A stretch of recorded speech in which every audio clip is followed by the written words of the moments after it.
Hi friends, Canadian Diaries പുതിയൊരു വീഡിയോയിലേക്ക് എല്ലാവർക്കും സ്വാഗതം.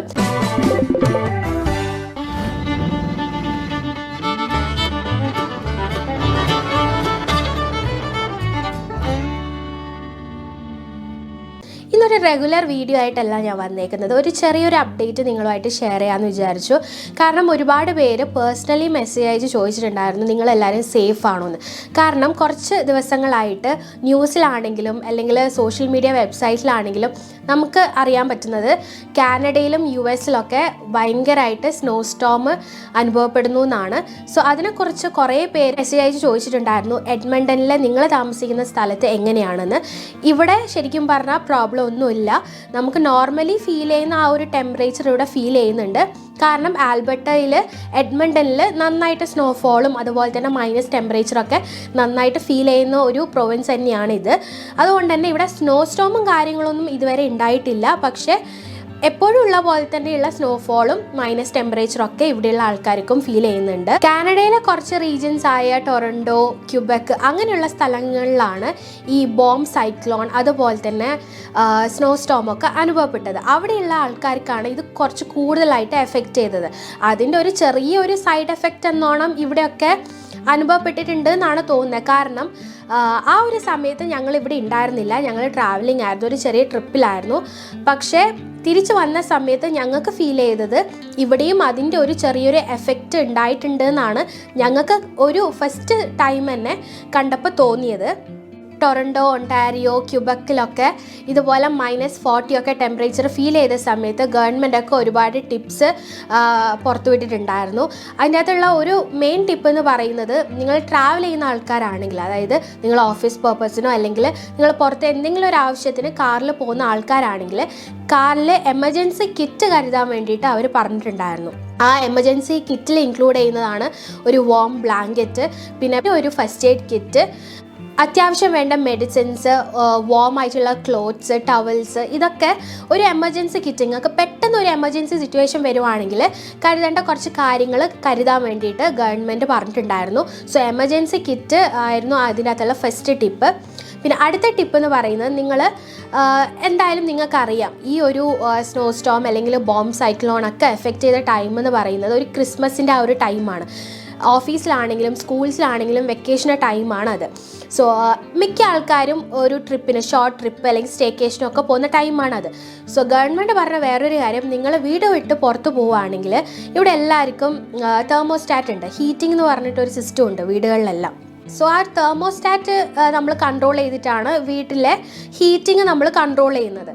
തെർമോസ്റ്റാറ്റ് ഒരു റീസണബിൾ ടെമ്പറേച്ചറിൽ കൺട്രോൾ ചെയ്യണം അല്ലെങ്കിൽ മെയിൻറ്റെയിൻ ചെയ്യണം എന്നാണ് ഗവൺമെൻറ് പ്രത്യേകം പറഞ്ഞിരിക്കുന്നത്. കാരണം നമ്മളൊരു എക്സ്റ്റെൻഡഡ് പീരിയഡ് ഓഫ് ടൈമിന് നമ്മൾ പുറത്ത് പോവുകയാണെങ്കിൽ നമുക്ക് തിരിച്ചു വരുമ്പം ഈ പൈപ്പ്സ്, അതായത് ഹീറ്റിങ്ങിൻ്റെ പൈപ്പ്സൊക്കെ ഫ്രോസണായി ബേസ്റ്റ് ചെയ്യുന്ന അവസ്ഥ ഇല്ലാതിരിക്കാൻ വേണ്ടിയിട്ട് എല്ലാവരും പറയുന്നത് 20 ഡിഗ്രി സെൽഷ്യസ് എങ്കിലും ഒരു റീസണബിൾ ടെമ്പറേച്ചർ നമ്മൾ തെർമോസ്റ്റാറ്റിൽ മെയിൻറ്റെയിൻ ചെയ്യണം എന്നാണ് പറയുന്നത്. സോ അതായിരുന്നു നെക്സ്റ്റ് ടിപ്പ്. പിന്നെ വേറൊരു കാര്യം, ഈ ഒരു സ്നോ സ്റ്റോം അല്ലെങ്കിൽ ഈ ബോംബ് സൈക്ലോൺ ഉണ്ടാകുന്ന സമയത്ത് എന്തായാലും ഹെവി സ്നോഫോൾ ഉണ്ടാവും.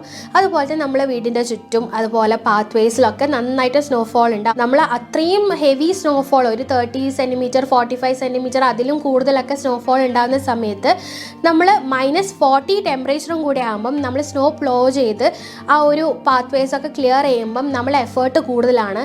നമുക്ക് ആ ഒരു ടെമ്പറേച്ചറിൽ അത്രയും സമയം ഔട്ട്ഡോർ നിൽക്കാൻ പറ്റണമെന്നുണ്ടാവില്ല. എത്ര ലേയേഴ്സ് ഇട്ടാലും നമുക്ക് ആ ഒരു വിൻ്ററിൽ അല്ലെങ്കിൽ അത്രയും സ്നോഫോളിൽ നമുക്ക് പുറത്ത് ഔട്ട്ഡോഴ്സിൽ നിൽക്കാൻ പറ്റുന്നുണ്ടാവില്ല. സോ ഓവറായിട്ട് വർക്ക് ചെയ്യാതെ കുറച്ചായിട്ട്, അതായത് കുറച്ച് പ്ലോ ചെയ്യുക, മാറ്റുക, നിങ്ങൾ വീട്ടിൻ്റെ അകത്ത് കയറുക, ഹീറ്റിംഗ് എടുക്കുക, അതിനുശേഷം വീണ്ടും വന്നിട്ട് ചെയ്യുക. അങ്ങനെ ഒരു ഇൻ്റർവെൽസ് എടുത്തിട്ട് നിങ്ങളുടെ ആ ഒരു ആക്ടിവിറ്റി ചെയ്യാൻ വേണ്ടിയിട്ട് ഗവൺമെൻറ് പ്രത്യേകം ശ്രദ്ധിക്കാൻ വേണ്ടി പറഞ്ഞിട്ടുണ്ടായിരുന്നു. അടുത്തൊരു ടിപ്പ്, -40 ടെമ്പറേച്ചറിൽ നമ്മൾ എന്തായാലും ഒരുപാട് ലെയേഴ്സ് ഓഫ് ക്ലോത്തിങ് ചെയ്യണം. നമ്മളിപ്പോൾ ഒരു -10 തന്നെ എഡ്മണ്ടനിൽ ഉണ്ടാകുന്ന സമയത്ത് 3 ലെയേഴ്സ് ഓഫ് ക്ലോത്തിങ് ആണ് കൂടുതലായിട്ടും ചെയ്യുന്നത്. സോ അങ്ങനെ ഒരു -40 ടെമ്പറേച്ചർ വരുമ്പം അതിലും കൂടുതൽ ലെയേഴ്സ് ഇടണം. അതുപോലെ തന്നെ വാം ക്ലോത്ത്സും കൂടെ ഇടാൻ വേണ്ടിയിട്ട് പ്രത്യേകം ശ്രദ്ധിക്കണം. അതുപോലെ തന്നെ വേറൊരു കാര്യം, മിക്ക വീടുകളിലും ഇവിടെ പെറ്റ്സ് ഉണ്ട്. അതായത് ചെറിയ ചെറിയ പപ്പീസ്, ഡോഗ്സ് ഒക്കെ ഉണ്ടാവാറുണ്ട്. പെറ്റ്സ് നമ്മൾ കൂടുതലായിട്ട് കീപ്പ് ചെയ്യുന്നതൊക്കെ ഈ ബാക്ക് യാർഡിലൊക്കെ ആയിരിക്കും ഉണ്ടാവുക. പക്ഷേ ഇങ്ങനെ ഒരു എക്സ്ട്രീം വിൻ്റർ കണ്ടീഷനിൽ അവർക്ക് അതിനോട് പൊരുത്തപ്പെടാൻ പറ്റിയെന്ന് വരില്ല. സോ അവരെ ഇൻഡോർസിലേക്ക് മാറ്റാൻ വേണ്ടിയിട്ടുള്ളൊരു കാര്യം കൂടെ ഗവൺമെൻറ് ശ്രദ്ധിക്കാൻ വേണ്ടി പറഞ്ഞിട്ടുണ്ടായിരുന്നു. സോ ഇതൊക്കെയായിരുന്നു ഗവൺമെൻറ് തന്ന നിർദ്ദേശങ്ങൾ. ഇനിയുള്ള സിറ്റുവേഷൻ, ഇങ്ങനെ ഒരു സിറ്റുവേഷൻ വരുവാണെങ്കിൽ നിങ്ങൾ ഇതുപോലെ ഈ ഒരു ഗവൺമെൻറ് തരുന്ന നിർദ്ദേശങ്ങളൊക്കെ പാലിക്കുക, സേഫായിട്ടിരിക്കുക. സോ ഒരുപാട് നെഗറ്റീവ് ഇമ്പാക്ട്സ് നമുക്ക് വരാതിരിക്കാൻ വേണ്ടിയിട്ട് പറ്റും.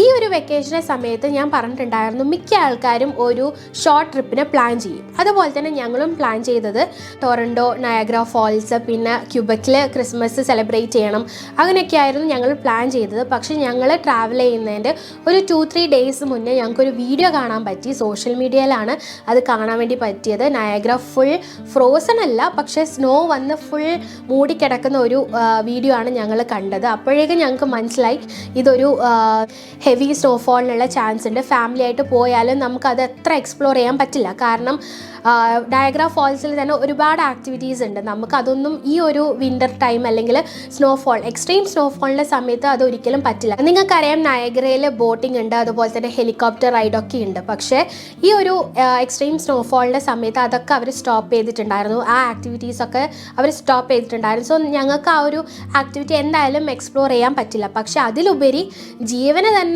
ഭീഷണിയാവുന്നുള്ള ഒരു സൂചന നമുക്ക് കിട്ടിയതുകൊണ്ട് ഞങ്ങൾ ആ പ്ലാന് മാറ്റി ഞങ്ങൾ പോയത് കാൽഗരിയിലേക്കും ബാൻഫിലേക്കുമാണ് ഞങ്ങൾ പോയത്. ഇതിനു മുന്നേ ഞങ്ങൾ ജാസ്പർ പോയിട്ടുണ്ടായിരുന്നു. അതിൻ്റെ വീഡിയോസ് നിങ്ങൾ എല്ലാവരും കണ്ടു കാണുമെന്ന് വിചാരിക്കുന്നു. കാൽഗരിയിലും ബാൻഫിലുമാണ് ഞങ്ങളുടെ ഒരു ക്രിസ്മസ് വെക്കേഷൻ സ്പെൻഡ് ചെയ്യാൻ വേണ്ടിയിട്ട് പിന്നീട് തീരുമാനിച്ചത്.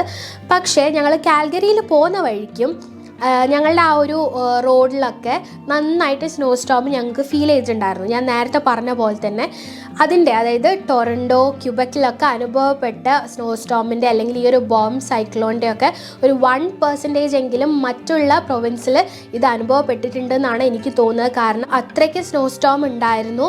ഞങ്ങൾ കാൽഗരിയിലേക്ക് പോകുന്ന വഴിക്ക് വിസിബിലിറ്റി വളരെ കുറവായിരുന്നു. അതുകൊണ്ട് തന്നെ ട്രാവൽ ചെയ്യാൻ കുറച്ച് ബുദ്ധിമുട്ടായിരുന്നു. പക്ഷേ എഡ്മണ്ടനിൽ അത്രയും ടെമ്പറേച്ചറൊന്നും കാൽഗരിയിൽ ഉണ്ടായിരുന്നില്ല. ഞങ്ങൾക്ക് മാനേജ് ചെയ്യാൻ പറ്റുന്ന ടെമ്പറേച്ചർ തന്നെയായിരുന്നു അവിടെ ഉണ്ടായിരുന്നത്. അതിൻ്റെ വീഡിയോസ്, അതായത് ഞങ്ങൾ കാൽഗരിയിൽ പോയ വഴിക്ക് ഉണ്ടായിരുന്ന ആ ഒരു ചെറിയ സ്നോ സ്റ്റോമിൻ്റെ എഫക്റ്റിൻ്റെതൊക്കെ ഷോർട്സ് ഇനിയുള്ള വീഡിയോസിൽ ഞാൻ അപ്ലോഡ് ചെയ്യുന്നതായിരിക്കും. സോ അത് കാണുമ്പോൾ നിങ്ങൾക്ക് മനസ്സിലാവും ഞങ്ങൾക്ക് ഫീൽ ചെയ്ത ആ ഒരു സ്നോ സ്റ്റോമിൻ്റെ എഫക്റ്റൊക്കെ എങ്ങനെയാണെന്നുള്ളത്. ന്യൂ ഇയർ പ്രമാണിച്ച് ഗവൺമെൻറ് പറഞ്ഞ വേറൊരു ഹൈ റിസ്ക് എന്ന് പറയുന്നത്, ക്രിസ്മസിന് നമുക്ക് സ്നോ സ്റ്റോമും ബോംബ് സൈക്ലോണൊക്കെ കൊണ്ടുപോയി. അതുപോലെ തന്നെ ന്യൂ ഇയറിലൊരു ഹൈ റിസ്ക് കാനഡയിലെ ഗവൺമെൻറ് പറഞ്ഞത് ഫ്ലഡിങ്ങിനുള്ള ചാൻസസ് ഉണ്ട്. അതായത് -40 ഒക്കെ ടെമ്പറേച്ചർ ഉണ്ടായിരുന്ന സ്ഥലത്ത് ഇപ്പം 10 ഡിഗ്രി സെൽഷ്യസ്, അതുപോലെ തന്നെ ക്യൂബക്കിലൊക്കെ 2 ഡിഗ്രി 3 ഡിഗ്രി ഒക്കെ ആയിട്ട് ടെമ്പറേച്ചർ മാറിയിട്ടുണ്ട്. സോ അതുപോലെ തന്നെ സൺലൈറ്റും അവിടെ കിട്ടിത്തുടങ്ങി. സോ സ്നോ മെൽറ്റായിട്ടുള്ള ഫ്ലഡിങ്ങിനും അതുപോലെ തന്നെ ഹെവി റെയിൻഫോളിനുള്ള ചാൻസസ് ഉണ്ട് എന്നാണ് കാനഡ ഗവൺമെൻറ് ന്യൂ ഇയറിൻ്റെ ഒരു റിസ്ക് ആയിട്ട് പറഞ്ഞത്. സോ ഇനിയുള്ള സിറ്റുവേഷൻ നമുക്ക് ഫേസ് ചെയ്യാനുള്ളത് ഫ്ലഡിങ്ങിൻ്റെയാണ്. സ്നോ മെൽറ്റായിട്ടും ഇതുപോലെ റെയിൻഫോളിൻ്റെ ഒക്കെ ഫ്ലഡിങ്ങിനുള്ള ചാൻസസ് ലോ ലേയിങ് ഏരിയാസിൽ ഉണ്ടാവാനുള്ള ചാൻസസ് ഉണ്ട്. സോ അതിനുള്ള പ്രിക്കോഷൻസ് ഒക്കെ നിങ്ങൾ എടുക്കുക.